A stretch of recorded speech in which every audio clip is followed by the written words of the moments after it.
akan binasa dikontraskan dengan orang yang diselamatkan. Lalu kebodohan dikontraskan dengan kekuatan Allah. Itu ya. Jadi bertolak belakang di sini. Nah, pemberitaan tentang salib membuat orang terbelah dalam dua cara pandang. Cara pandang yang pertama, ini cara pandang orang yang akan binasa. Cara pandang orang yang akan binasa. Siapa itu? Di sini diberikan contoh orang Yahudi dan orang Yunani. Salib dalam cara pandang orang Yahudi itu sebagai batu sandungan. Batu sandungan. Apa itu? Batu yang bisa menjegal seseorang atau bisa merintangi seseorang atau yang bisa menjatuhkan seseorang agar jatuh, itu batu sandungan. Jadi salib bagi orang Yahudi batu sandungan. Iya. Misalnya gini, kalau dipertanyakan, apakah Anda percaya Yesus bisa menyembuhkan orang sakit kusta? Saya percaya. Apakah Anda percaya Yesus bisa menyembuhkan orang sakit pendarahan? Yesus bisa menyembuhkan sakit pendarahan. Orang lumpuh bisa. Orang buta bisa. Disalib dan menebus dosa Anda? Tidak. Mereka bingung. Nggak mau menerima. Karena masa penebus dosa kok harus seperti itu, harus disalib. Salib itu kan anggapan lama itu sebagai kutukan, terkutuk, dan itu bisa diterapkan kepada orang-orang penjahat kelas kakap atau budak. Jadi batu sandungan itu akan menjegal seorang. Dianggapnya begitu. Bapak Ibu dan saudara yang dikasihi Tuhan, menurut Anda apakah salib itu bisa menyelamatkan? Yesus yang tersalib bisa menyelamatkan Anda? Tentu saja bisa, ya. Memang seperti itu program Allah. Kemudian orang Yahudi mengukur kebenaran biasanya dengan tanda-tanda. Apa-apa harus pakai tanda-tanda. Ajaib, mukjizat. Kalau enggak itu ya enggak percaya. Makanya kalau mukjizat lain percaya, tapi ketika Yesus disalibkan seolah-olah tidak ada mukjizat.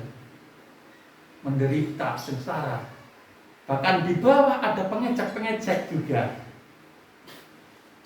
Yesus, Engkau bisa membangun bait Allah dan meredukan 3 hari. 3 apa? Bangkit dalam 3 hari. Tetapi coba sekarang kalau Engkau anak Allah, turun dari salib itu. Mengecek seperti itu. Mereka mengharapkan mukjizat terjadi. Jadi maunya Yesus itu seperti superhero. Superman atau Iron Man ya. Waktu saya kecil juga begitu. Pandangan saya, kok Yesus gak bisa jadi Superman, lepas saja dari salib. Terusan mereka tentara Romawi diteblang Tapi sekarang saya sadar bahwa seandainya Yesus bisa lolos dari salib, selamatkan diri, kita masuk kemana? Surga atau neraka? Ya itulah. Jadi ini persis seperti kemauan Thomas juga gitu. Maunya ada bukti. Ya. Ya itu. Bapak Ibu dan saudara yang dikasihi Tuhan. Walaupun ketika disalib, Yesus pun juga membuat mukjizat. Setelah mati justru mukjizat itu terjadi. Apa saja? Ketika Yesus mati, terjadi tanda-tanda apa saja? gelap, langit gelap. Terus bumi bergetar, gempa, ya. Terus, ya, Tidak baik Allah. iya betul, tirai Allah terbelah jadi dua. Padahal kandelnya 20 cm, itu kainnya juga bisa bedah. Artinya, sekarang manusia bisa berhubungan dengan Allah secara langsung. Terus apa lagi? Ini bukan khotbah tapi mengajar ya, tulisannya mengajar. Apa lagi? Iya, orang mati dibangkitkan. Begitu mati, orang-orang yang percaya di dalam kubur pada bangkit. Berkata, tadi bukan zombie gitu ya, tetap sehat, waras. Bahkan mereka memperlihatkan diri ke imam-imam, biar imam memang ngecek sudah sehat, tapi benar-benar sehat. Terus apa lagi? Batu-batu terbelah. Terus Menyelamatkan pencuri penjahat. ya, Menyelamatkan penjahat di sebelahnya. iya, paling tidak menyelamatkan penjahat di sebelahnya. Ada yang tahu nama penjahat itu yang selamat? Sebuah tradisi mengatakan kalau penjahat itu namanya Dismas. Jadi dia juga punya cara pandang sendiri. Kalau orang lain melihatnya Yesus itu tersalib, luka-luka dengan darah, begitu kumuh, menderita.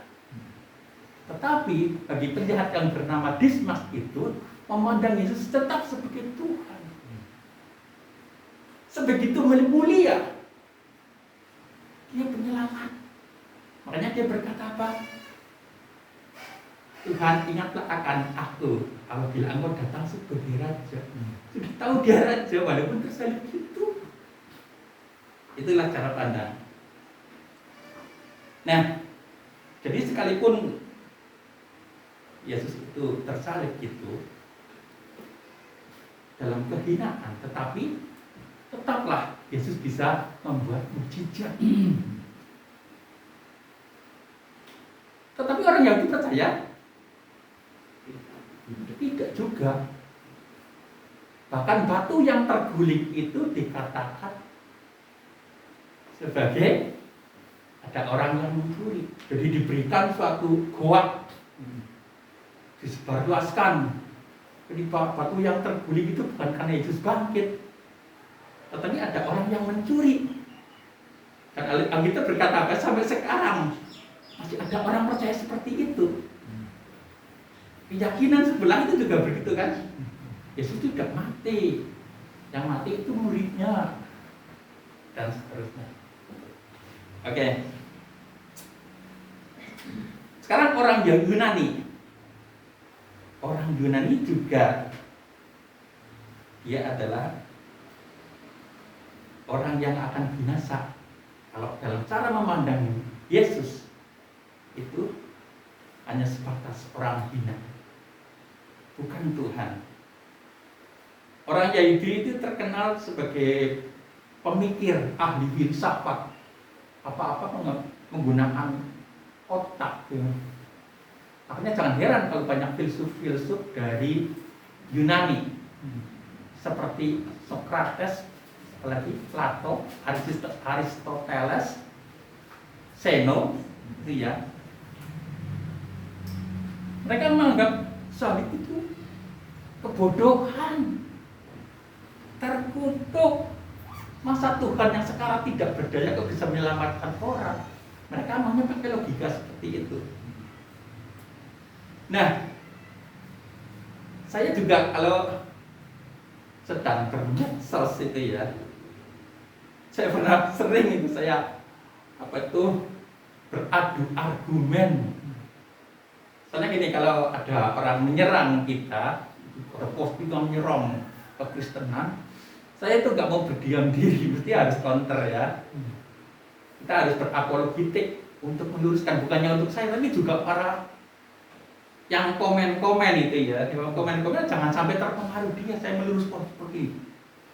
Sebagai misal gini, saya juga ada seorang ya, saya bilang, kamu harus percaya pada Yesus, saya bilang gitu. Dia jawab apa? Maaf, Tuhan Anda terlalu lemah gitu. Tuhan terlalu lemah apa? Namanya seperti Superman gitu. Superman itu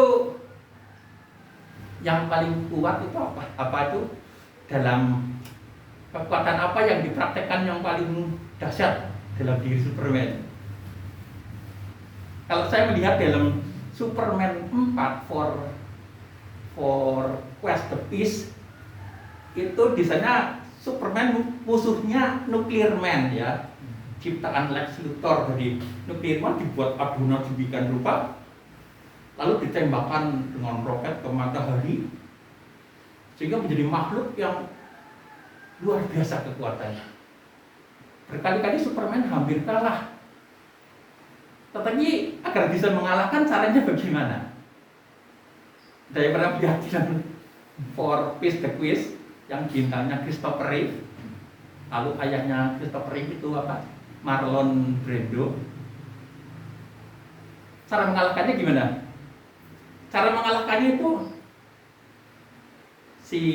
siapa itu Nuclear Man itu dicampakkan dulu, lalu bulan disuruh digeser nutupi matahari.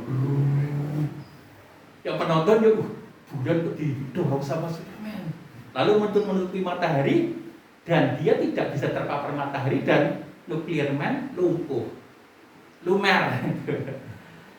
Jadi kekuatan kalau superhero, kekuatan Superman-nya itu paling dahsyat. Bagaimana kalau dengan Tuhan Yesus? Tuhan Yesus cukup, nggak perlu dengan dorong-dorong itu, cukup dengan kata. Kalau Danau Tiberias yang terkena badai cukup dengan kata apa? Diam. Juga kalau alam semesta ini dikatakan alam semesta hancur ya hancur, kuat mana? Cukup dengan firman saja. Tuhan Yesus luar biasa, lebih daripada Superman. Bapak Ibu dan saudara yang dikasihi Tuhan, juga ada sanggahan lagi dari kaum itu ya, kaum sebelah. Maaf, Tuhan Anda itu manusia. Tuhan saya manusia. Itu Tuhan yang menjadi manusia. Kalau menurut Anda kan manusia yang menjadi Tuhan. Kalau manusia jadi Tuhan, saya juga nggak percaya. Tapi kalau manusia, Tuhan jadi manusia, saya pasti percaya. Karena Tuhan itu El Shaddai, Allah Maha Kuasa. Jadi pasti bisa. Lalu ada lagi, Tuhan kok bunuh diri? Apa bunuh diri? Nah menurut Anda gimana? Apa Tuhan bunuh diri? Bunuh diri apa enggak? Enggak. Jawabannya, alasannya, apakah dia sengaja saya harus mati itu? Tidak ya? Tidak. Soalnya ketika apa? Cawan sebenarnya dia mau minum, tapi dia mau melepaskan kembali kepada Tuhan. Biarlah cawan ini Bapa berlalu daripadaku. Artinya dia juga nggak ingin kematian, dia nggak ingin siksaan. Terus alasannya lain apa? Dalam Filipi 2 ayat 8 kalau tidak salah ya. Jadi di sana dikatakan Yesus itu taat sampai mati, bahkan sampai mati di kayu salib. Ada kata taat. Kalau ada taat berarti ada yang ya ada yang menyuruh.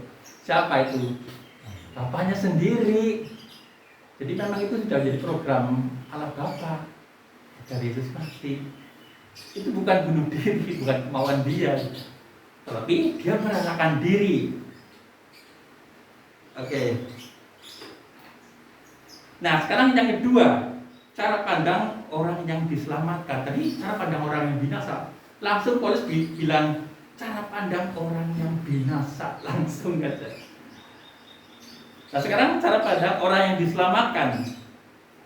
Cara pandang orang yang diselamatkan, salib adalah kekuatan Allah. Apakah Yesus tidak bisa menyelamatkan diri kita? Pasti bisa, ya. Jadi Yesus yang tersalib itu merupakan kekuatan Allah bagi orang yang diselamatkan. Dibandingkan dengan tokoh agama lain, apakah bisa menyelamatkan? Mereka hanya cakap sebatas mengajar, tetapi keselamatan di luar kemampuannya. Tapi Yesus bisa menyelamatkan. Bahkan dia bisa berkata, dosamu sudah diampuni. Dosamu sudah diampuni. Itu artinya dia sendiri langsung. Itu yang membuktikan, salah satu yang membuktikan bahwa dia adalah Allah sendiri. Bapak Ibu, ini yang terakhir, saya akan memberikan sebuah ilustrasi. Ini ada seorang pahlawan kemerdekaan Italia yang bernama Giuseppe Garibaldi. Giuseppe Garibaldi itu tidak hanya pahlawan untuk Italia, tapi juga untuk Amerika Latin. Hebat, luar biasa. Lalu bagaimana cara dia merekrut tentara-tentaranya? Kok bisa tentaranya ikut kepada dia? Ternyata begini, dialognya begini. Kalau di depan orang-orang banyak, Garibaldi berkata, menawarkan jadi tentara. Saudara-saudara, adakah yang mau jadi tentara? Ikut saya. Lalu mereka tanya, apa yang Bapak janjikan kepada saya? Saya tidak menjanjikan kehormatan. Saya tidak menjanjikan upah. Tetapi saya menjanjikan darah, air mata, penderitaan, sakit, kesepian, kematian. Oh, kalau gitu saya ikut, Pak. Kalau gitu saya ikut. Benar ini. Dijanjikan itu mereka semangatnya luar biasa.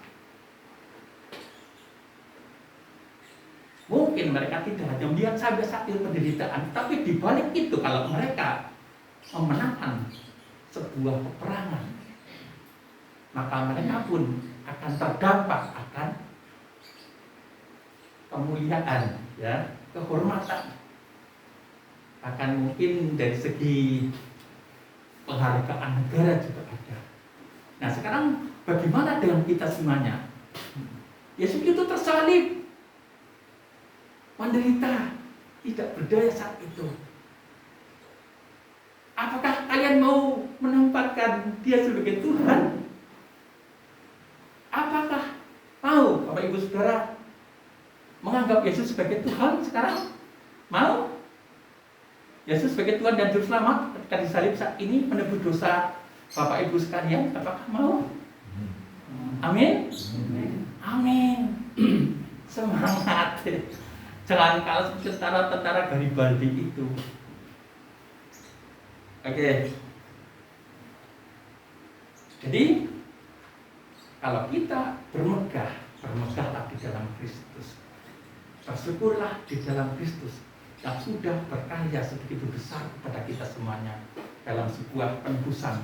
Tanpa darah dan nyawa Kristus kita tidak mungkin akan diselamatkan. Amin. Amin. Oke, mari kita berdoa.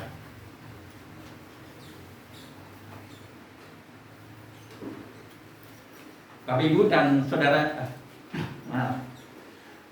Bapak Surgawi, kami bersyukur pada saat ini kami sudah memperkatakan firman Tuhan.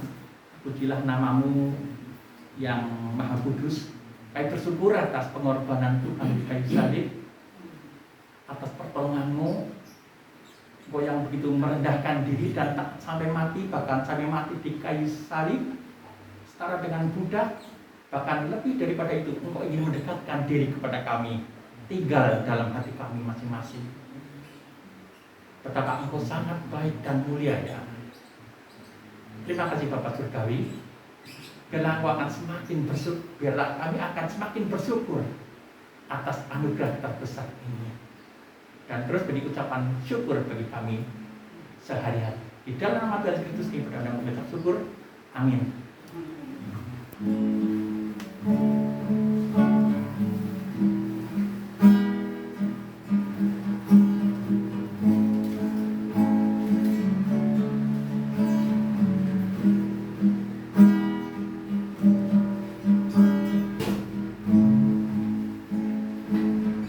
Waktu masuk dulu.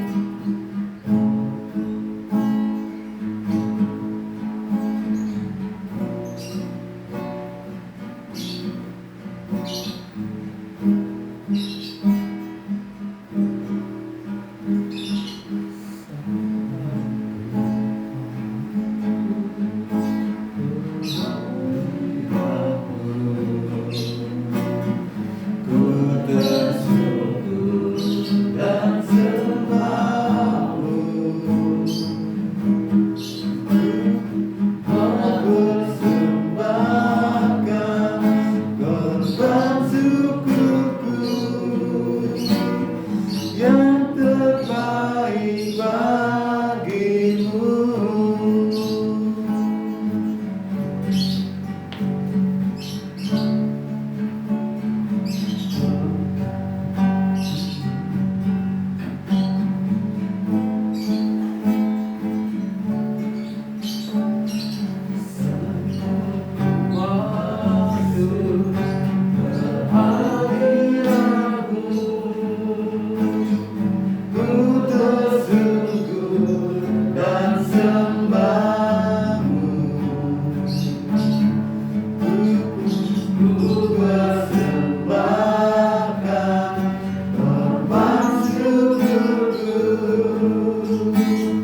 Yang terbaik bagimu. Ku bawa korban syukur ke tempat kudus-Mu Tuhan. Hatiku limpah dengan syukur, sebab Tuhan baik.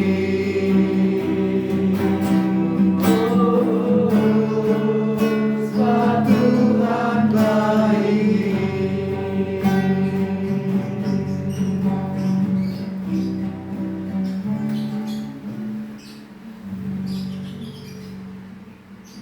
Kami berdiri. Kita akan mengakhiri ibadah kita. Dan sebelum itu kita akan berdoa syafaat. Bapak yang di surga, kami sungguh bersyukur dan memuji kebesaran-Mu karena betapa Tuhan luar biasa sesungguhnya. Dan kami Tuhan sebagai manusia juga luar biasa Tuhan. Tapi karena kemurahan rahmat Tuhan Yesus Kristus, salib itu yang sudah kami dengarkan bersama-sama baru saja, sungguh salib itu merupakan suatu kekuatan Allah yang akan dirasakan di alam